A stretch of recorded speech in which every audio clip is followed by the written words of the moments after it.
Retour du journal sur Europe 1 à 18h10. L'autre actualité en ce samedi, c'est cette centaine d'associations de la gauche radicale, la France Insoumise en tête, qui ont appelé à manifester contre les violences policières. Faire bloc contre les violences et le racisme, ni oubli ni pardon.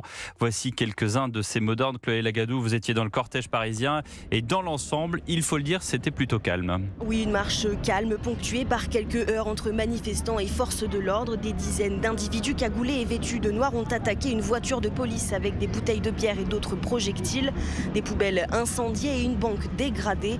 Mais le long du cortège, les policiers se font discrets et l'ambiance dans les rangs reste bon enfant avec des chants, des danses, des slogans.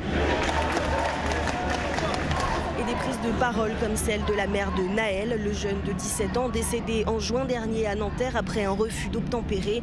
Elle appelle à une marche dans le calme. Une marche au calme, s'il vous plaît, pour pas les influencer, la police, à nous mettre des coups, à nous frapper, à nous faire une misère.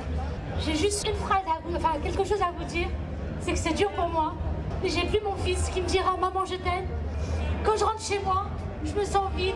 Il a tué mon fils, il m'a tué, c'est pareil. La mort de Naël, élément déclencheur de la colère de Pierre, un manifestant. Parce que j'en ai marre de voir une police qui est raciste, qui a une impunité totale, qui tue beaucoup des jeunes et moi je trouve pas ça normal, surtout en France. C'est pas anti-flic en soi, c'est juste qu'on veut que la police obéisse aux mêmes règles que tous les citoyens, à savoir on n'a pas le droit d'insulter, on n'a pas le droit de mutiler. Je pense que tout le monde est d'accord pour dire qu'il faut une police, mais une vraie police républicaine. Les manifestants l'assurent, cette marche n'est que la première et ils espèrent élargir la mobilisation dans les semaines à venir. Merci Chloé Lagadou pour Europe 1 et donc des débordements, quelques débordements dans cette manif. Chloé, vous le disiez, cette voiture de police attaquée, ce qui a fait sortir l'un des occupants, le policier qui a brandi son arme sur les assaillants sans tirer mais en braquant son pistolet.